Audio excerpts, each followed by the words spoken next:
வருகிற மே 31ஆம் தேதி விடுதலை சிறுத்தைகள் கட்சியின் சார்பில் திருச்சிராப்பள்ளியில் மதசார்பின்மை காப்போம் பேரணி நடத்த இருக்கிறோம். இந்திய ஒன்றிய அரசு பாசிச பாஜக அரசு ஆட்சி பொறுப்பேற்ற நாளிலிருந்து கடந்த 11 ஆண்டுகளாக அரசமைப்பு சட்டத்திற்கு எதிரான சட்டப்பூர்வமான வடிவில் தாக்குதலை நடத்தி வருகிறது. குடியுரிமை திருத்த சட்டம், அரசமைப்பு சட்டம் உறுப்பு எண் 370 நீக்கம், அதனை ஒட்டி ஜம்மு காஷ்மீர் மாநிலத்தை யூனியன் பிரதேசங்களாக உடைத்தது, முத்தலாக் சட்டம் நிறைவேற்றம், இன்றைக்கு வக்ஃப் திருத்த சட்டம் என்று அடுத்தடுத்து இஸ்லாமிய சமூகத்திற்கு எதிராக செயல்படுகிறது என்றாலும் கூட இது அரசமைப்பு சட்டத்திற்கு எதிரான தாக்குதல் ஆகும். அரசமைப்பு சட்டத்தின் உயிர்மூச்சு கோட்பாடு பல உண்டு. அந்த கோட்பாடுகளில் மிக முக்கியமானது மதச்சார்பின்மை ஆகும், செக்யூலரிசம். அதற்கு தீங்கு விளைவிக்கும் வகையில், அதனை சிதைக்கும் வகையில், ஒட்டுமொத்தமாக அரசமைப்பு சட்டத்தை நீர்த்து போகச் செய்யும் வகையில் பாஜக அரசு திட்டமிட்டு செயல்பட்டு வருகிறது. அதன் செயல் திட்டங்களுள் ஒன்றுதான் வக்ஃப் திருத்த சட்ட நிறைவேற்றமும் ஆகும். ஆகவே அச்சட்டத்தை திரும்பப் பெற வேண்டும் என்று வலியுறுத்துவதோடு மதச்சார்பின்மையை காப்போம் என்று அறைகூவல் விடுக்கிற ஒரு மாபெரும் மக்கள் திரள் எழுச்சி பேரணியை விடுதலை சிறுத்தைகள் கட்சி 31ஆம் தேதி நடத்த உள்ளது. அதற்கான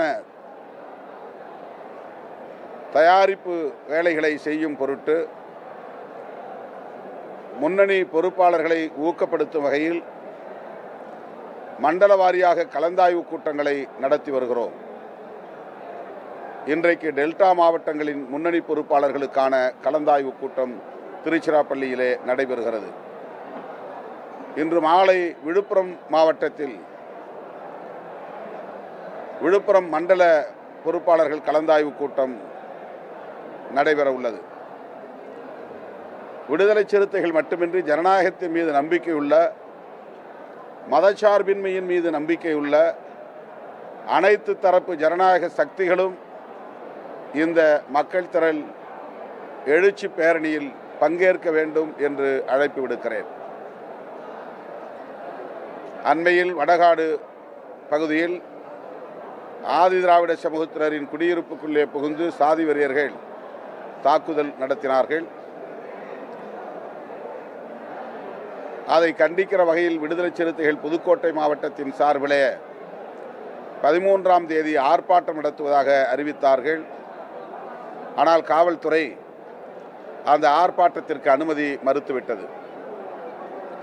இந்நிலையில் மதுரை உயர்நீதிமன்ற கிளையில் வழக்கு தொடுத்து அதன் அடிப்படையில் நடந்த விசாரணையில் நேற்று உயர்நீதிமன்ற நீதிபதி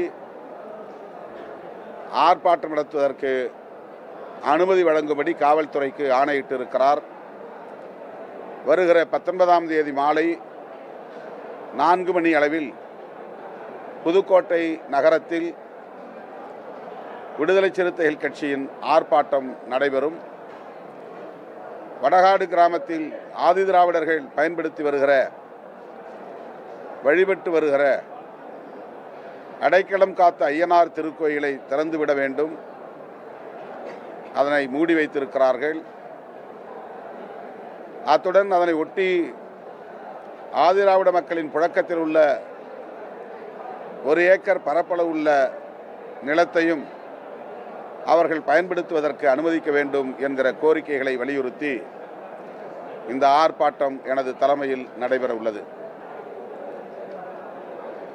பொள்ளாச்சி பாலியல் கூட்டு வன்புணர்வு வழக்கில் வரலாற்று முக்கியத்துவம் வாய்ந்த தீர்ப்பை வழங்கியிருக்கிற நீதிபதி அவர்களுக்கு விடுதலை சிறுத்தைகள் கட்சியின் சார்பில் எமது நெஞ்சார்ந்த பாராட்டுகளை தெரிவித்துக் கொள்கிறோம். தமிழ்நாட்டில் மட்டுமல்ல, இந்திய அளவில் இனி இதுபோன்ற கூட்டு பாலியல் வன்புணர்வு குற்றங்கள் நிகழாத அளவுக்கு அச்சுறுத்தும் வகையிலான ஒரு தீர்ப்பாக இந்த தீர்ப்பு அமைந்திருப்பதை எண்ணி ஆறுதல் அடைகிறோம். அதனை வரவேற்கிறோம், பாராட்டுகிறோம். அந்த வழக்கை விரைந்து முடித்த சிபிஐ அதிகாரிகளுக்கும் எமது பாராட்டுகளை தெரிவித்துக் கொள்கிறோம்.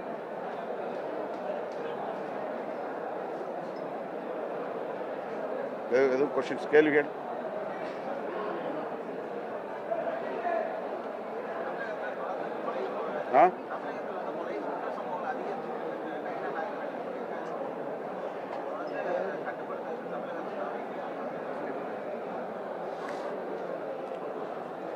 பாரதிய ஜனதா கட்சி தமிழ்நாட்டில் திமுக மற்றும் திமுக கூட்டணி கட்சிகளுக்கு எதிரான அரசியலை செய்து வருகிறது. அதனால் அவர்கள் எப்போதும் எதிர்மறையான கருத்துக்களை சொல்வது அவர்களின் அரசியல் நிலைப்பாடாகவும் உள்ளது.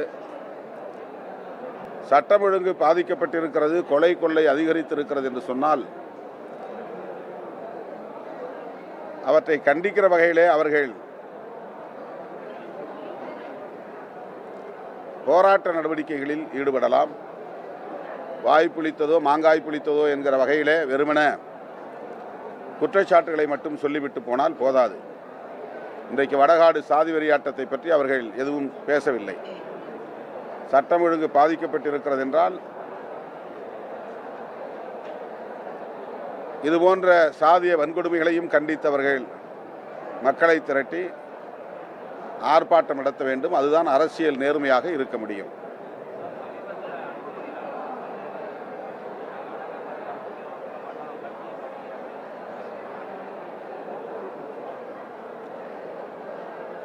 பல்லாயிரக்கணக்கிலே அல்லது லட்சக்கணக்கிலே மக்களை திரட்டி வைத்துக் கொண்டு அவர்கள் எந்த அரசியலையும் பேசவில்லை.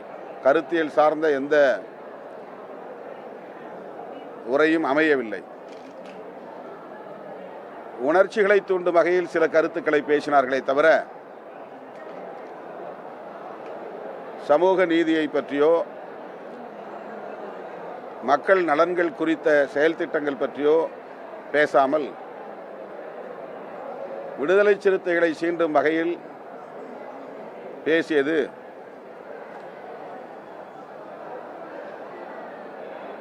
ஒரு ஏமாற்றத்தை தான் அந்த தொண்டர்களுக்கு தந்திருக்கும். அடங்கமறு அத்துமீறு என்பது ஒரு குறிப்பிட்ட சாதிக்கான முழக்கம் அல்ல. அடக்குமுறைக்கு உள்ளாகும் வன்னிய சமூகத்திற்கும் அது பொருந்தும். உலகத்தில் எந்த மூலையில் யார் ஒடுக்கப்பட்டாலும் ஒடுக்கப்படுகிற மக்கள் அஞ்சி ஒதுங்கிவிடக்கூடாது, முடங்கிவிடக்கூடாது, போர்க்குணத்தோடு வெகுண்டிட வேண்டும் என்று சொல்லுகிற ஒரு அரசியல் முழக்கம் அது. அந்த முழக்கத்தை ஒரு சாதிய முழக்கமாக சுருக்கி பார்க்கிறார்கள். அது அவர்களுடைய அணுகுமுறை, அவ்வளவுதான்.